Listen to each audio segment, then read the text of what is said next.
Hoje em dia, o mundo faz um discurso de paz, de ordem, de tranquilidade, mas a confusão é geral ainda.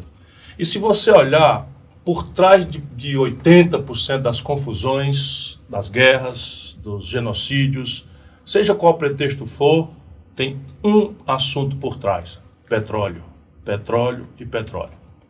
E não é por acaso que na América Latina, dois países passam por dificuldades políticas absolutamente extraordinárias, penso eu. A Venezuela, maior reserva de petróleo do mundo, maior fornecedor de petróleo dos Estados Unidos, e nós, o Brasil, que desde 2014 estamos aí administrando a mais aguda, a mais grave, a mais complexa crise social, econômica e política de toda a nossa história. E olha que não é uma história de muita paz. Então, entender essa questão do petróleo, o que é que ela tem a ver com o interesse da população mais pobre, do trabalhador, do brasileiro médio, que muitas vezes está aí desencantado com todos e com tudo, é a intenção do programa de hoje. Eu chamei um craque que todo mundo já sabe o nome dele, só que é um craque de outro assunto. Eu vou falar com o Felipe Coutinho.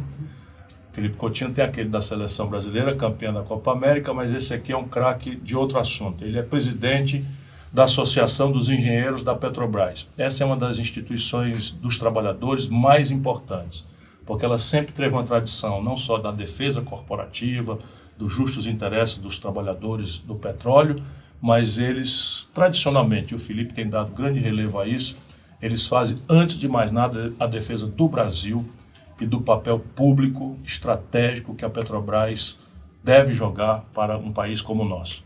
Felipe, obrigado por ter aceito o nosso convite. Obrigado a você. E eu vou começar com uma pergunta. Por que a gente não privatiza logo isso? Não é corrupção demais, esculhambação.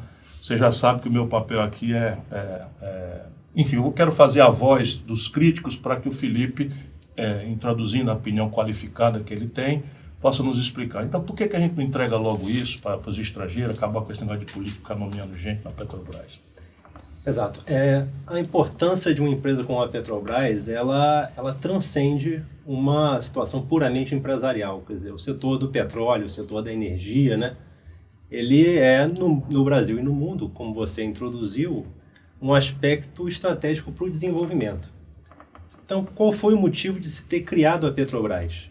O Brasil era um país dependente das multinacionais do petróleo, dependente da importação de combustíveis por multinacionais estrangeiras, um país cujo desenvolvimento ele era freado e dificultado por conta dos custos, em termos dos custos de abastecimento nacional, e também para um aspecto muito importante na época, que foi crucial para a criação da Petrobras, que foi o aspecto militar, da segurança brasileira do ponto de vista militar. Se houvesse alguma situação de conflito, o Brasil, as Forças Armadas brasileiras, não teriam garantia do seu suprimento energético.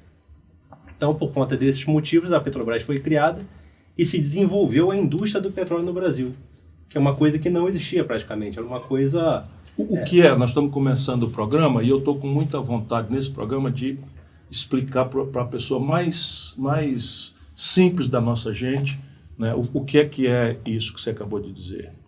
Uma empresa integrada. Então, a empresa integrada de petróleo é aquela que ela procura o petróleo, quer dizer, explora o petróleo, ela tem a capacidade de encontrar esse petróleo, produzir o petróleo, e uma vez que se produz o petróleo cru, né, ela é capaz de refinar o petróleo produzindo os derivados do petróleo, né? Os derivados do petróleo que são combustíveis, né? Combustíveis líquidos.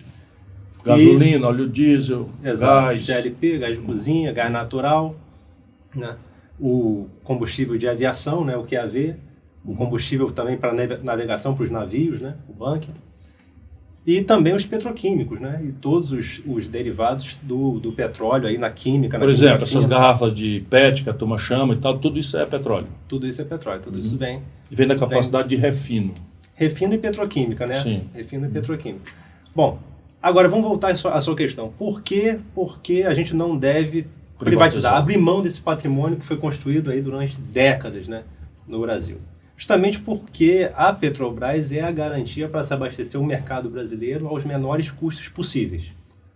Então, quais são as consequências de um país que pode dispor de energia a um custo mais baixo possível através de uma empresa estratégica, dando esse caráter nacional para a industrialização? Isso aumenta a produtividade do trabalho, isso dinamiza a economia, isso possibilita o crescimento econômico, porque para crescer economicamente você precisa consumir mais energia. O consumo energético brasileiro, em termos per capita, né, por pessoa, né, é um consumo extremamente baixo, em termos de energia. Ainda é muito baixo. Quer dizer, um americano gasta quanto de energia por cabeça? Olha, é 6, 7 vezes mais do que o Brasil. Isso é um sinal de que o Brasil é pobre, mas que tem um potencial aí. Exato. E tem uma correlação, quer dizer, quando você... O desenvolvimento humano, por exemplo, medido pelo IDH, quando você analisa os países e os seus índices de desenvolvimento humano, você percebe claramente que quanto maior o índice de desenvolvimento humano, maior o consumo per capita de energia. Então, por exemplo, se o Brasil almeja ter um padrão de vida de um país que tem o maior IDH do mundo, que é a Noruega, por exemplo, a gente precisaria consumir 5 vezes mais. E a Noruega tem empresa de petróleo? Tem. E é privada? Não. Aliás, as maiores empresas de petróleo do mundo, né, são integradas, né, esse conceito de integração, e são estatais. Das 5 maiores empresas de petróleo do mundo, 4 são estatais. E das 20... Das 5 maiores companhias de petróleo do mundo, 4 são estatais. Exato. E das 20, são 13 estatais. Das 20 maiores, 13 são estatais. E com uma tendência de aumento da participação das estatais, porque as empresas estatais elas têm demonstrado maior capacidade, maior eficiência na reposição das suas reservas e na sua atuação integrada. As companhias privadas do petróleo, que já foram muito importantes, aquelas famosas 7 irmãs, e que hoje não são mais 7 porque estão se fundindo entre si e tudo mais, elas têm perdido importância relativa ao longo do tempo. Elas não têm sido capazes de repor as suas reservas na medida em que são consumidas e também não têm sido capazes de se manter a sua participação relativa nas demais atividades da cadeia de valor do petróleo. As empresas estatais são cada vez mais importantes, tanto na exploração e produção, quanto no refino, na petroquímica, em toda essa atuação integrada. Então, o Brasil, dispondo da Petrobras, ele dispõe de uma vantagem comparativa. O Brasil, dispondo do petróleo do pré-sal, para o seu desenvolvimento, ele tem uma vantagem relativa. Aumento da produtividade do seu trabalho, crescimento econômico e possibilidade de desenvolvimento humano. Desde que a gente saiba usar o nosso recurso em nosso benefício. Vou fazer uma pergunta de provocação. Que tamanho é a riqueza do pré-sal até aqui? Que a gente imagina que já está aí ouvindo a conversa. Essas estimativas aí, o pré-sal ainda não é totalmente conhecido. Isso. Ainda não é totalmente conhecido. Quer dizer, você tem campos gigantes e supergigantes que estão sendo aí delimitados e conhecidos, etc., né?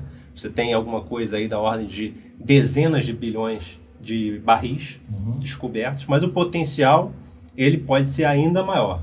Quer dizer, agora a pergunta que eu acho muito importante é a pergunta do uso que a gente tem que fazer do petróleo do pré-sal. Muitas vezes tem uma perspectiva, tem uma visão que até é o senso comum, de que a riqueza do petróleo do pré-sal ela vai se dar com a sua produção o mais rapidamente possível, inclusive pensando em exportação de petróleo cru, por multinacionais estrangeiras. Agora, isso nunca aconteceu. Quer dizer, nenhum país do mundo que tenha petróleo ou que tenha outra riqueza similar, estratégica importante, nenhum desses países pôde se desenvolver pela exportação de petróleo cru por multinacional estrangeira. Não existe nenhum exemplo no mundo de um país que tenha recursos dessa natureza e que tenha se desenvolvido a reboque da exportação desses recursos por multinacionais estrangeiras. O que o Felipe está dizendo vale a pena repetir. Nem um país do mundo se desenvolveu, tendo potencial de uma riqueza como o petróleo, se desenvolveu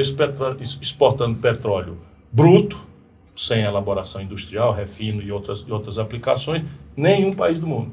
E eu poderia dizer que o que essa gente está planejando é exatamente isso. Aliás, o que já estão fazendo. É isso que já está acontecendo. É isso que já está acontecendo. Agora, em 2019, a perspectiva é que o Brasil tem uma exportação líquida de petróleo cru, quer dizer, a exportação descontada do que é importado. Sim. A exportação líquida de 1 milhão de barris por dia de petróleo cru. 1 milhão de barris por dia. Quanto é que nós estamos produzindo? Nós estamos produzindo, o Brasil como um todo, né? O Brasil como um todo, alguma coisa entre 2,5 milhões e 3 milhões de barris. Ou seja, nós estamos praticamente entre 1/3 e a metade exportando sem elaboração. Sim. Isso num crescente, quer dizer, isso num crescente com a participação das multinacionais também cada vez maior. Sim.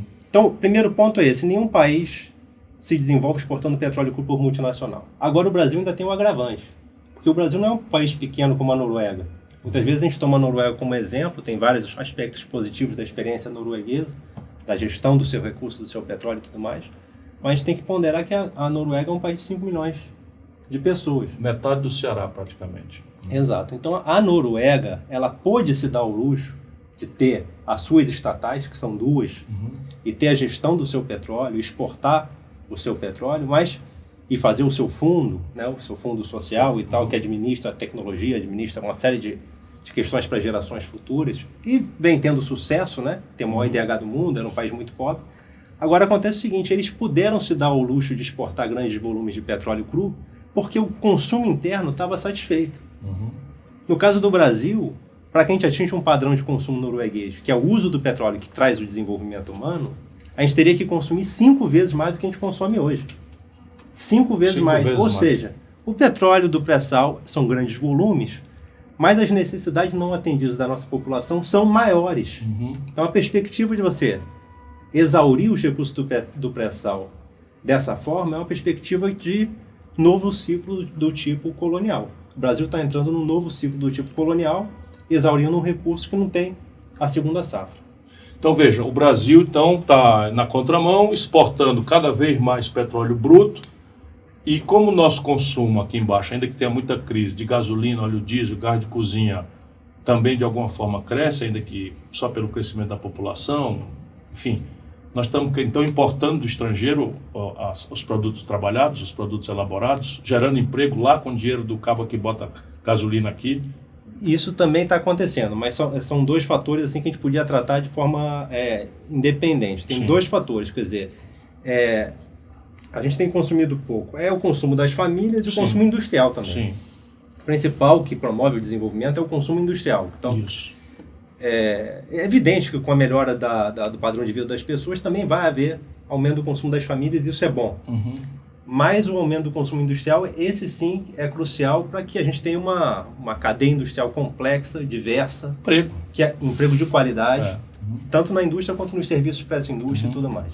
Então isso, a disponibilidade do petróleo e o uso do petróleo possibilita que isso seja feito. Né? Agora, isso também está acontecendo, quer dizer, essa questão da importação dos produtos refinados tem acontecido por conta da política de preços que a Petrobras adotou desde outubro de 2016 com o Pedro Parente. Eu quero esmiuçar bem isso. Exato. Então, esse é um fator que é um agravante. Né? O agravante que a partir de outubro de 2016 a Petrobras passou a praticar o chamado preço paritário de importação. Então, apesar de produzir petróleo no Brasil, ter capacidade instalada para refino no Brasil, petróleo brasileiro, a Petrobras, uma empresa estatal do Brasil, apesar disso, se arbitrou um preço alto, mais alto do que o preço internacional, vamos dizer assim, do Golfo do México lá nos Estados Unidos, um preço paritário ao que se importaria, quer dizer, então é o preço que se paga numa refinaria do Golfo dos Estados Unidos, por exemplo, mais o custo de internação, os lucros dessa operação, né? As margens de risco, etc., os seguros que se paga, tudo que se... E o dólar também? Tudo impactado pelo dólar e pelo preço do petróleo no mercado internacional. E se cobra, quer dizer, a Petrobras passou a cobrar da população brasileira aqui o preço desses derivados paritários como se eles estivessem sendo importados. Certo? Como se eles estivessem sendo importados. Explica isso de novo. Quer dizer, eu entendi bem, mas isso para uma pessoa de boa fé entender... Não é razoável. O que ele está dizendo, ele próprio vai dizer de novo, vou pedir para ele repetir. Mas veja bem, o petróleo é a base do preço da gasolina, do óleo diesel, do gás de cozinha, enfim. E o Brasil tem a Petrobras, que pertence ao conjunto do povo brasileiro, que produz petróleo aos seus custos em real. Pois o que ele está dizendo, Felipe Coutinho, é que a partir do golpe, né, com a posse do Michel Temer e a presença do Pedro Parente aqui dentro, na Petrobras, aqui dentro não, que aqui é a Associação dos Engenheiros, lá na Petrobras, o Brasil não está mais cobrando do povo brasileiro o preço do petróleo que nós produzimos, e sim o preço da especulação internacional em dólar. Está começando a entender por que você está pagando quase R$5 na bomba?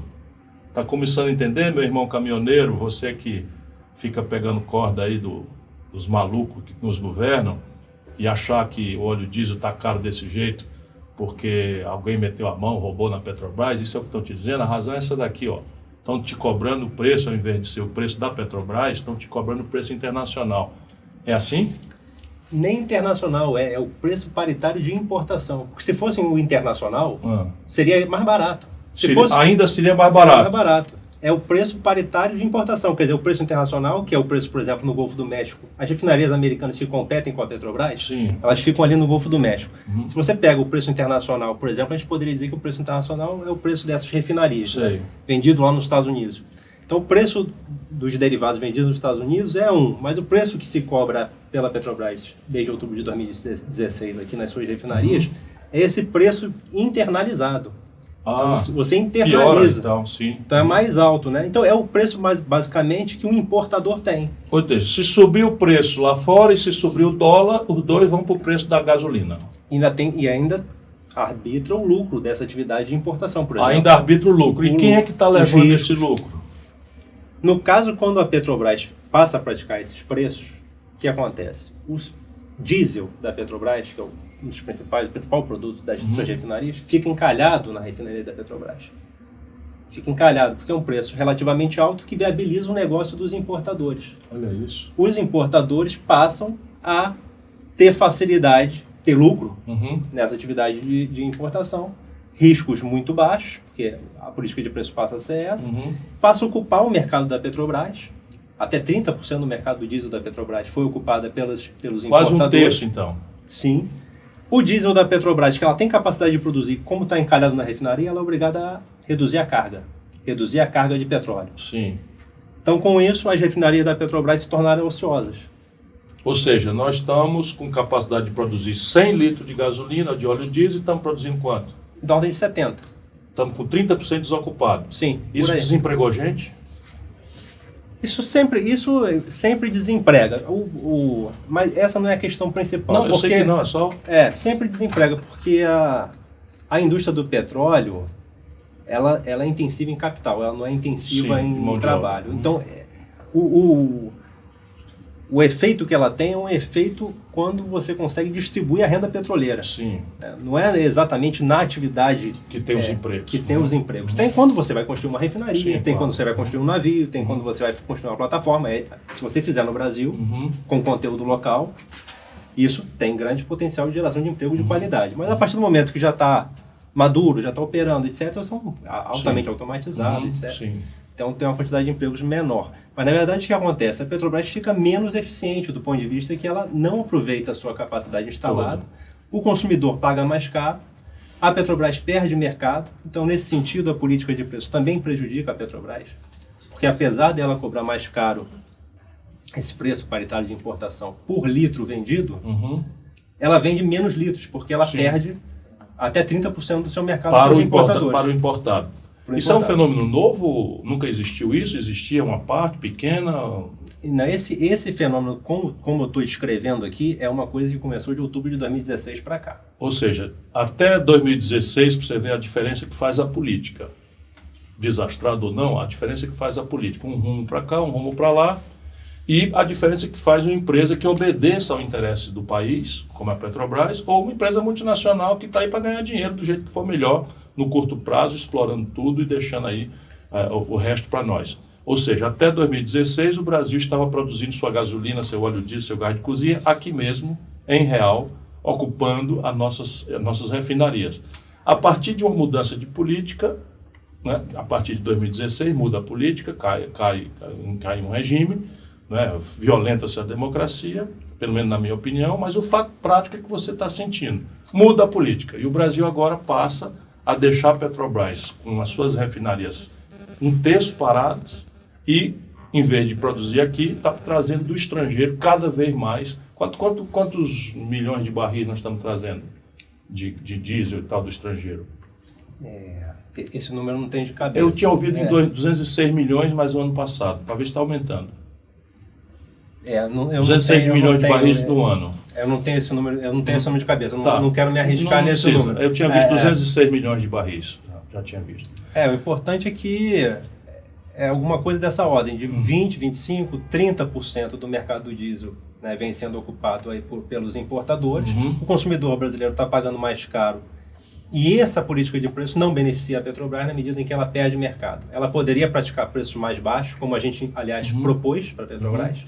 Ou seja, a Petrobras, que pertence ao povo brasileiro, está perdendo. O consumidor brasileiro, taxista, caminhoneiro, cidadão de classe média que usa o carro para ir vir para o trabalho, estão perdendo. Isso. E quem está ganhando? Um grupo de interesses particulares. Isso, a começar pelas refinarias dos Estados Unidos, que é da onde vem 80%, 85% do diesel importado pelo Brasil. 80 de cada 100 litros de óleo diesel importado pelo Brasil nessa mamata vem da onde? Dos Estados Unidos. É uma política de preço que a gente batizou de America First, quer dizer, os Estados Unidos primeiro. Então, beneficia as refinarias dos Estados Unidos, as grandes traders, que são as empresas logísticas que fazem essa operação, que são poucas empresas gigantescas, que monopolizam, oligopolizam essa logística de importação dos derivados para o Brasil. Os distribuidores privados no Brasil, né? Eles são nacionais, pelo menos, ou são também... Uma parte nacional e uma parte não. Você tem ideia da proporção, não? Não tenho. Favorece Vamos levantar isso para ver se depois eu ajudo a divulgar. Sim, os distribuidores. Mas essa é apenas uma parte, né, dessa grande vantagem das refinarias e dos traders. Né? Aí você tem os distribuidores nacionais e você também tem, aí no caso da gasolina, beneficia os produtores de etanol no Brasil, que deslocam o mercado da gasolina, passam a vender mais etanol. Mas não é só o etanol produzido no Brasil que se beneficiou, não. Começou a aumentar muito a importação de etanol. De álcool. Sim. Aí disputando e tirando o mercado então, da gasolina. Nós inventamos praticamente, pelo menos do ponto de vista de cana-de-açúcar, o etanol, o carro a álcool, por exemplo, e agora estamos importando o álcool do estrangeiro. Tá? Onde é que estão nos levando? Me diga uma coisa, e há uma outra questão rumorosa que também nós precisamos ajudar o povo a entender, que é uma decisão meio estranha, meio esquisita. Eu sou outrora professor de Direito. E eu aprendi, a entrevista é sua, mas eu só introduzindo aqui, eu aprendi que o patrimônio público não pode ser vendido pelo administrador. Eu fui prefeito, eu fui governador, eu fui ministro e tal. Eu não podia, pela lei brasileira, pela Constituição, eu não podia vender as coisas sem pedir permissão aos representantes do povo, que são a Câmara Municipal, quando eu era prefeito, a Assembleia do Estado, quando eu era governador, e, vamos dizer, o Congresso Nacional.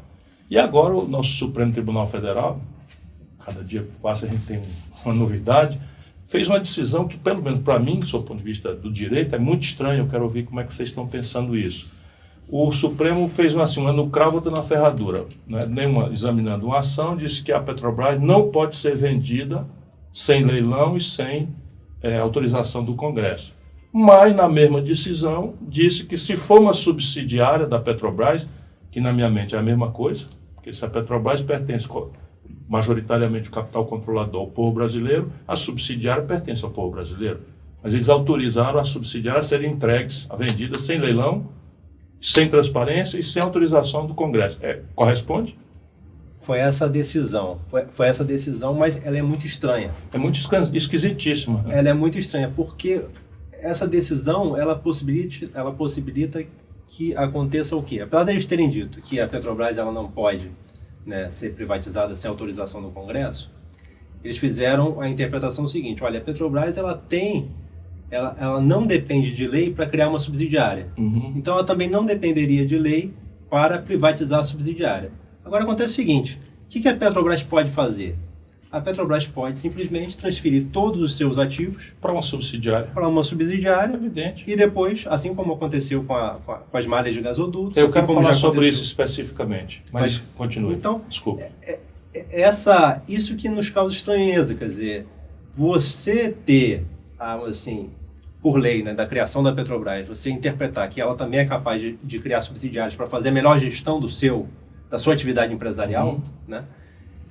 Isso não significa, do meu ponto de vista, que ela pode criar uma subsidiária com o objetivo de privatização. É evidente. Você cria uma subsidiária com o objetivo de fazer a melhor administração empresarial. Patrimônio público, é evidente. Exato, que você tem uma lei que determinou que a Petrobras ela fosse criada com objetivos, porque a atividade do Estado, empresarial do Estado, é uma atividade que tem que estar justificada em lei. Então, se justificou em lei o interesse público disso, e se entendeu que ela pode criar subsidiárias para que ela possa fazer justamente da melhor forma possível essa gestão do Estado empreendedor. Vamos explicar aqui. Ó. A Petrobras é uma joia que faz pesquisa, que financia ciência, tecnologia, é a mais importante estrutura de financiamento de inteligência tecnológica no Brasil. Ela procura, acha e explora petróleo. Depois que o petróleo sai, ela faz o refino do petróleo, transformando o petróleo naquilo que a gente usa, não só gás, gasolina, óleo diesel, os matérias-primas para plástico, para coisa que é a petroquímica. Ela transporta isso e ela distribui. Esqueci alguma parte? Também participa da petroquímica, né? Isso, na petroquímica. E fertilizante. Fertilizante. Teoricamente, a Petrobras tem potencial para, a partir do petróleo, fazer fertilizante. Então, as subsidiárias são assim, em vez da Petrobras ser uma empresa ela só, como a gente conhece, para que ela tenha foco, faça as coisas com a devida personalidade, que um negócio é você explorar petróleo, outro negócio é você distribuir gasolina, é um posto de gasolina, uma rede, que é a distribuidora BR, que pertence à Petrobras. Ela transporta o gás, então são os gasodutos que ela faz, então tem 1 milhão de atividades e a decisão do Supremo é essa, é uma coisa muito exótica, que é a Petrobras, ela mesma não pode ser privatizada sem autorização legislativa. Mas as subsidiárias podem. E o que quer dizer o seguinte, a Petrobras amanhã, mal administrada ou entregue ao interesse do capital estrangeiro, ela pode pegar todas as atividades dela, criar uma subsidiária e a partir daí vender. Veja como as coisas estão no Brasil. É mais ou menos isso.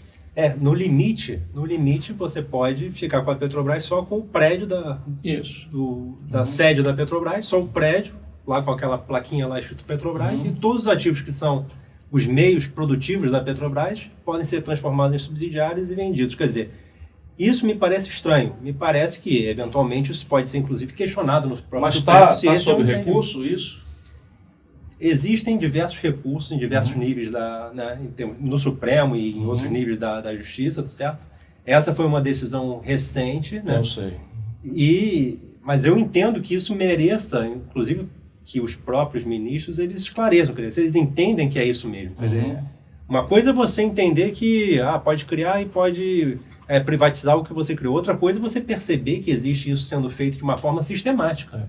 Isso começou, né? Começou a acontecer. Não é uma autorização estranha do judiciário. Isso já está acontecendo. Exato, já está acontecendo. E na medida em que haja, vamos dizer assim, reclamações na justiça nos seus diversos níveis, a gente vai ver como é que a justiça vai se posicionar. Então, o que aconteceu já na parte de logística, de distribuição? São 2 mega redes, uma de gasodutos do Sudeste, que era uma subsidiária, uma empresa autônoma, controlada 100% pela Petrobras, e outra que me diz muito de perto é a do Nordeste e do Norte. Né? Uma que administra desde Coari, Manaus, o gasoduto que eu vi nascer em Campo de Urucum, eu estive lá na origem, e que emancipou depois de muito tempo o abastecimento de energia de Manaus, que era termoelétrica a carvão, a termoelétrica a diesel, comprando diesel de São Paulo. E como a Petrobras é estatal, o governo teve condição de mandar fazer, no meio da selva, né, o que a iniciativa privada jamais faria. E eles entregaram isso para a iniciativa privada, para multinacionais. É verdade? Exato. Foram privatizadas essas 2 malhas de gasodutos, quer dizer, eram empresas subsidiárias da Petrobras, quer dizer, subsidiárias integrais da Petrobras. Como é que funciona? Elas operam com contratos com a Petrobras. Então, uma subsidiária da Petrobras, ela tinha um contrato com a própria Petrobras, né, a holding, né? Dá vontade de rir para não chorar. Certo? Esse contrato é um contrato que garante que, para você ter aquela capacidade de escoamento, a Petrobras pagava a sua subsidiária, né, um valor fixo, né? Um valor fixo garantido, né, de um volume, mesmo não ocupando aquele volume todo, eventualmente, mas é uma operação de risco zero. Chama no mercado use or pay. Ship or pay. Então, você tem essa garantia contratual, você tem um risco para a subsidiária zero. E a Petrobras tinha a garantia de que o gás que ela produzisse, ela teria como escoar através da sua subsidiária. Porque a subsidiária de uma malha de gasodutos não é uma coisa que é simplesmente um conjunto de tubos interligados. Para você construir uma malha de gasodutos, na verdade, você está desenvolvendo consumidores. Sim. Isso é um trabalho de anos, um investimento multibilionário. Você garantir o suprimento do mercado com gás natural, convencer os consumidores a fazer investimentos na alteração da sua matriz ali, do óleo combustível para o gás, etc. Então isso é uma coisa muito lenta e é uma conquista que a Petrobras fez com muito trabalho, muito investimento, desenvolveu o mercado, fez um investimento de quilômetros e mais quilômetros de malha de gasodutos, tem essa relação, que é uma relação que é boa para a Petrobras, porque tem a garantia de escoar o seu gás através da sua subsidiária. E se você consegue escoar o gás, você também tem garantia de produção do petróleo, porque o petróleo é produzido Vem associado. Uhum. Então, se você não tivesse essa garantia, você colocava em risco, inclusive, a produção do petróleo. Uhum. E agora você transfere isso, privatiza como se isso não tivesse valor nenhum e garante esses contratos com as multinacionais estrangeiras, que vão ter um lucro certo. Então, a Petrobras vai ter que pagar os aluguéis. Ou seja, vamos lá, traduzindo de novo. Eu sou dono de um bocado de caminhão, né? O gasoduto é um bocado de caminhão, só que um tubo, né? É um meio de transporte. Então, eu sou dono de um bocado de caminhão, eu acerto com o gerente dessa parte dos meus negócios, né? O preço desses caminhões levarem minha mercadoria, de maneira que ele ganhe, que essa empresa ganhe dinheiro e eu tenho um preço justo, mas eu tenho a garantia que se eu tiver a mercadoria, o caminhão está lá na porta esperando para levar a hora que eu quiser. Aí, de repente, eu tenho a seguinte ideia: eu vou entregar os caminhões todos para um concorrente potencial, para um terceiro, garanto a ele o contrato da minha mercadoria, mas ele não garante que transporta a minha mercadoria se ele não quiser, é isso? Sim, vai existir um risco aí, porque esse contrato vai sendo renovado, esse contrato vai... Aí, então, eu vendo os caminhões e passo a pagar o aluguel dos meus caminhões que eu vendi. Exato, com custo de capital... negócio bonito. Com um custo de capital maior do que aquele que você toma de terceiros. Vamos traduzir isso agora, porque nós estamos entrando na chave de entender isso. Então, veja, a Petrobras tem uma desculpa. A desculpa qual é? Ela está com uma dívida muito grande e ela está querendo se desfazer de negócio a partir do golpe. Ela está querendo se desfazer de negócios para pagar a dívida. Mas esses negócios, eles pertencem à rede onde a Petrobras tem que transportar, por exemplo, no caso dos gasodutos, o gás. Então ela não vai se desfazer do negócio, ela vende, mas tem que alugar os gasodutos por um preço que dá garantia de lucro para quem comprou. Então a diferença entre o que ela ganhou com isso e o aluguel que ela paga e o juro que ela pagava é pior para ela. É pior para ela. Se ela não tivesse recebido esse recurso de terceiros e ter que honrar esse contrato futuro, se ela tivesse, ao invés de tomar esse capital pela venda dos gasodutos, se ela tivesse ido ao mercado, como ela tem acesso ao mercado, e captado a 6,1%, 6,2% ao ano em dólar, que ela tem acesso, sim, esse 6,1%, 6,2%, 6,3% é muito mais baixo do que o custo que ela vai ter.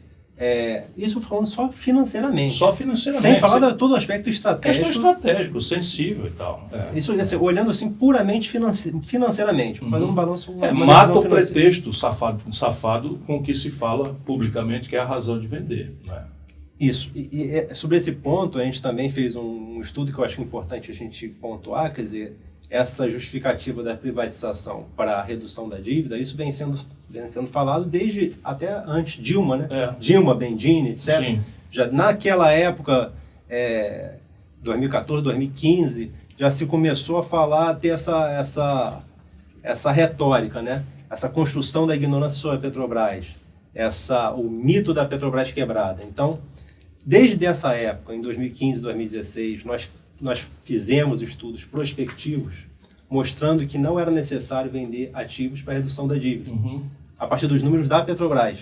Isso a gente falava que não era antes. Agora a gente fez diferente. A gente fez... olhando para trás do mal feito. Olhando para trás do mal feito. Então a gente olhou a redução da dívida de 2015 a 2018. Quanto dessa redução da dívida veio da privatização?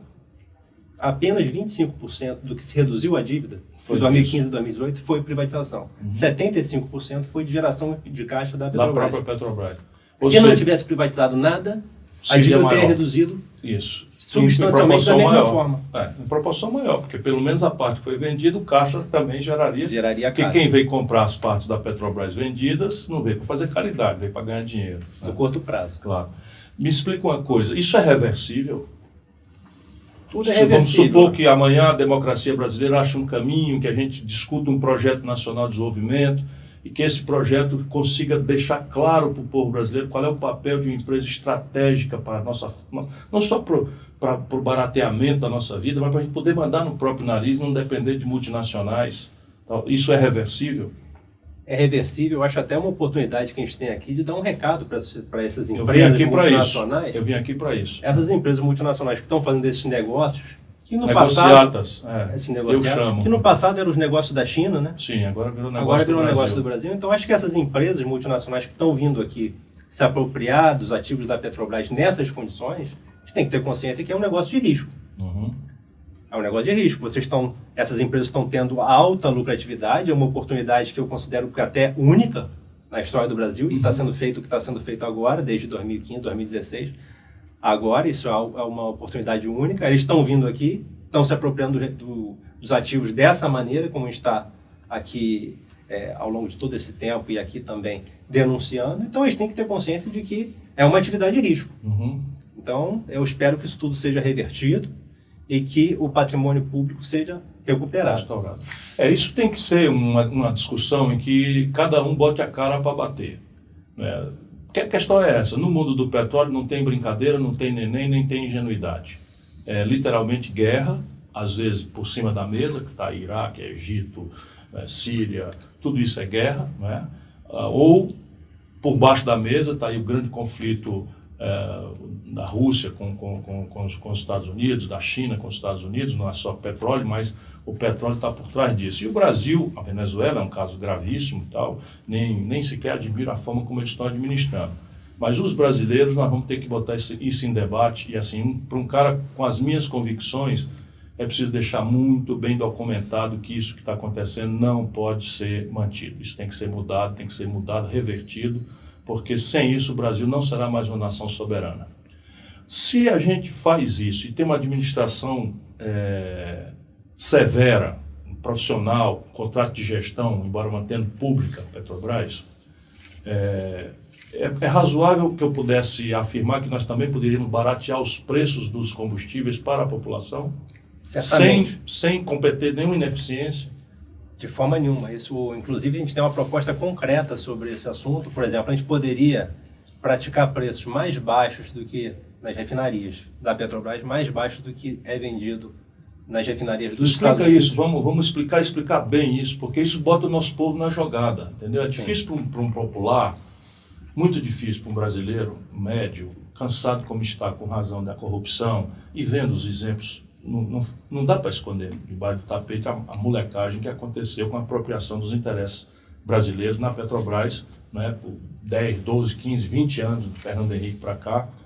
Eu que tenho um testemunho muito aproximado, eu sei da bandalheira, sei bastante bem. Eu cansei de denunciar as coisas da Transpetro, cansei de denunciar os contratos sem licitação de terceirização de serviço, ou seja, a Petrobras vulnerou-se, não o corpo funcional, né, a direção política da Petrobras. E isso faz com que o nosso povo seja muito, deixa eu te dizer com franqueza, o nosso povo fica muito assim, entre a cruz e a caldeira. Quer dizer assim, não, eu acho que a Petrobras é um ativo meio importante, compreendo que tem aí uma riqueza que pode emancipar o Brasil, portanto meu filho pode viver numa condição diferente, mas ao mesmo tempo ela não está nesse momento me servindo, só está servindo a meia dúzia de salafrário da política. Então é quase como uma faca na manteiga você defender políticas contra, como eles estão fazendo. Claro que tem uma massa de propaganda financiada com dinheiro de fora e tal, porque isso não tem impacto nesse jogo. Mas vamos no prático. Se a Petrobras fosse administrada com um contrato de gestão, não é, em que ela tivesse padrões de governança corporativa, com compliance, ou seja, com padrões severos de eficiência e controle, inclusive com as entidades dos seus próprios servidores, que eu conheço a FUP, conheço vocês, a história das entidades, e eu sei que é perfeitamente praticável isso, ela ser administrada em bases extremamente profissionais. O povo ganharia com isso ou perderia? Ganharia, porque o mercado brasileiro, através da Petrobras, ele pode ser abastecido a custos muito menores do que ele é hoje. Por quê? Porque a Petrobras ela foi construída para isso. A Petrobras ela nasceu para isso. Claro. Toda a estrutura da Petrobras, a sua verticalização e integração nacional, possibilita que ela tenha níveis de eficiência elevadíssimos. Uhum. Entendeu? Então, o custo da Petrobras de se explorar e produzir petróleo é relativamente baixo em comparação com as suas Vamos botar número congêneres. nisso. Olha, pagaria, a gente fez nessa proposta, a gente considerou um preço de equilíbrio da exploração e produção de $40 o barril. Já impostos incluídos? Sim. $40. $40 o barril. A gente considera que é um número confortável para que as atividades de exploração e produção, elas se paguem, né, de uma forma tranquila. Os custos do refino da Petrobras, que são inclusive publicados pela própria companhia nos seus balanços, é da ordem de $2,50 por barril. A gente considerou $4 o barril para poder lidar com amortização de investimentos, lidar com algumas outras coisas. Então, você considerando isso e considerando uma margem de lucro acima de 100%, por exemplo, para hoje, né? Acima de 100%, o custo da produção de 1 litro de diesel seria alguma coisa da ordem de R$1,10 e R$1,11 na refinaria. Certo. Quanto é que, por regra, é razoável que o mercado distribuidor lá na bomba bote em cima disso? Aí se você vai incluir os impostos, etc, frete e tal. Exato. Aí o diesel hoje, vamos dizer, tá alguma coisa aí para o consumidor, não sei quanto que a pessoa vai assistir, porque isso varia muito com essa nova política de preço. Vai amanhã aqui. Vai ao amanhã. Mas vai datado. Alguma coisa de R$3,50 a R$4 o litro, você poderia ter para os níveis atuais do petróleo, né? Sim. E da cotação do real, isso você poderia ter na bomba do diesel amanhã alguma redução da ordem de 50 centavos.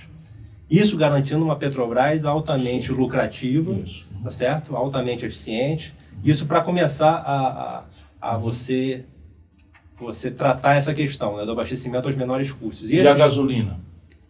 A gasolina a gente não fez um trabalho ainda, fez igual, não posso te dar um número. Mas é bom que a gente pode seguir a mesma lógica. Isso, tem que trazer o povo para essa discussão. Porque o povo brasileiro está muito machucado. Né? Vocês todos têm que saber disso. Então, você falar mal de estatal, falar mal de político, falar mal de coisa, é muito fácil no Brasil, porque pega o mau exemplo verdadeiro, noveliza e não deixa a população saber o que está por trás. E o outro lado, né? Porque é como se eu faço sempre essa comparação, você tem uma vaca extraordinária, que lhe dá leite de boa qualidade todo dia, dali você tira o queijo, dá uma cria por ano, e ela de repente pesteou de carrapato. Então está todo mundo vendo o carrapato, e aí essa turma aí resolveu o problema dando um tiro na testa da vaca. Mata o carrapato, mas perdeu a vaquinha, perdeu o leite, perdeu o queijo, perdeu a cria por ano. Isso é porque o meu esforço nesse programa aqui é um pouco de dar tradução ao mais simples dos brasileiros desses verdadeiros problemas nossos. Mas é importante, então nós estamos com duas tarefas aí, né, de ver essas coisas do preço, como é que a população ganharia. Felipe, pelas tantas, você falou uma coisa e eu estou tão interessado assim que eu acho que eu não dei o devido valor, ou pelo menos não fiz você repetir como eu fiz em algumas vezes. Petróleo como mercadoria e petróleo como uso. Qual é a diferença? Petróleo não é só uma mercadoria que nem sal? Então, a petróleo é uma mercadoria especial, justamente pelos seus efeitos na economia, né? No aumento da produtividade do trabalho, nessa perspectiva de ter uma relação com o crescimento econômico e com o desenvolvimento humano, como eu disse anteriormente. Então, a energia é necessária para que tenha crescimento e a energia é necessária, na medida em que você consome energia, uma sociedade consome energia, você tem uma correlação com o desenvolvimento humano. Então, no caso do petróleo e do Brasil, no petróleo brasileiro, né, do pré-sal e o Brasil tem um nível de consumo per capita extremamente baixo. Então, não é razoável para um país de mais de 200 milhões de pessoas, com um nível de desenvolvimento relativamente baixo como o Brasil e um nível de consumo de energia extremamente baixo, não é razoável que a gente permita a exportação de petróleo cru por multinacionais estrangeiras. Essa perspectiva é uma perspectiva do tipo colonial, que vai fazer com que a gente perca mais esse ciclo, mais essa oportunidade. Muito mais importante do que vender como mercadoria é usá-lo aqui. Exato. Usar. E extrair disso todos os efeitos irradiadores para uma nova industrialização do país. Exato. Você ter uma planificação, quer dizer, uma forma de desenvolver essa economia de uma forma inteligente, planificada, explorando as nossas potencialidades, né? Potencialidade de recursos naturais, como é o caso do pré-sal, e potencialidade também de recursos humanos que nós temos, a possibilidade de agregar valor a esse petróleo no Brasil e criando uma indústria aí que seja diversificada e que tenha também as oportunidades dos serviços aí, serviços tecnológicos, de engenharia, todos esses serviços que você pode agregar a esse setor, e isso pode É isso sim que desenvolve o país. Você se apropriar e distribuir a renda petroleira. O que está em disputa é a renda petroleira. Sim. E o que está acontecendo nesse modelo é a apropriação da renda petroleira por multinacionais estrangeiras exportando petróleo cru. Quando se pertencendo ao Estado, ela pode eventualmente ser um reforço para a educação, para a saúde, para as políticas públicas. Exato, para todos os aspectos sociais e econômicos, que são importantes para o desenvolvimento de um país, né? E essa estratégia de esquartejar a Petrobras e vender não é mais ou menos aquela que o Fernando Henrique fez lá atrás, a Fronap? A Fronap era o seguinte, a Petrobras tinha aí não sei quantos navios, uma dezena ou mais de navios dela própria, levando e trazendo petróleo e tal, nesse mercado global que a Petrobras participa. Fernando Henrique vendeu e hoje a Petrobras aluga os mesmos aviões, os mesmos navios. Não é a mesma coisa? É muito parecido, é a mesma lógica, quer dizer, a lógica de você transformar os ativos em subsidiárias e privatizar as subsidiárias. E você vai esvaziando, assim, a estrutura produtiva da Petrobras e aumentando, mantendo só uma superestrutura que não tá relacionada aos ativos produtivos da companhia. Então, o caso das refinarias, o caso das malhas de gasoduto. Vamos cravar aqui uma denúncia, que é por ver se os nossos supremos aí, nossos magistrados, se compenetram, não é que para além da lei, que é uma leitura meio estranha, mas que eles compreendam que há uma fraude em elaboração. Porque na medida em que eles afirmam que é ilegal a venda da Petrobras sem audiência do Congresso, a gente está assistindo o governo falar repetidamente que vai vender as refinarias. Ora, as refinarias são da Petrobras. Portanto, o que eles estão anunciando é uma fraude contra a ordem do próprio Supremo Tribunal Federal. Ou seja, para eles venderem, eles têm que fazer essa fraude, transformar as refinarias em subsidiária, fraudulentamente, e vender, é isso? Então, a gente tem que perguntar para o Supremo, que fez essa interpretação da lei, se é esse o entendimento deles. Quer dizer, isso é razoável? É uma fraude isso. Você permitir que uma empresa crie subsidiárias para operar na economia, uma empresa estatal, criar uma subsidiária para atuar da melhor forma possível numa atividade que ela é coberta por lei, que ela funciona. Agora, você criar subsidiária com o único objetivo de privatizar... É uma fraude. Isso não parece razoável. Então, a gente precisa questionar. Atenção aí, pessoal que tem refinaria nas estruturas, e não duvide que boa parte dessas compras talvez não seja para botar para funcionar, não. Porque se a estrutura de preço que eles continuam fazendo assim, é muito razoável sempre pensar que eles vão fechar. Compra, fecha e domina o mercado, trazendo de fora. Enfim, estou eu falando aqui, não é o Felipe que está falando. Mais alguma ponderação? Não, acho que foi ótimo. Tá. Te agradeço. Bom, vamos nos ligar nesse assunto. A Petrobras, ela é uma empresa, passou um mau bocado em matéria de administração, isso é flagrante, nada justifica a corrupção que aconteceu, mas nada justifica a corrupção muitas vezes maior, que é entregar o patrimônio que pertence aos filhos e netos dos brasileiros e que foi feita à custa literalmente de sangue. O Getúlio Vargas, para criar essa Petrobras, teve que se matar. E as forças que o levaram a se matar foram aquelas mesmas forças que hoje estão vindo aqui levar essa riqueza extraordinária do povo brasileiro, as multinacionais do petróleo. Nós não temos nada contra multinacional, mas o petróleo é nosso.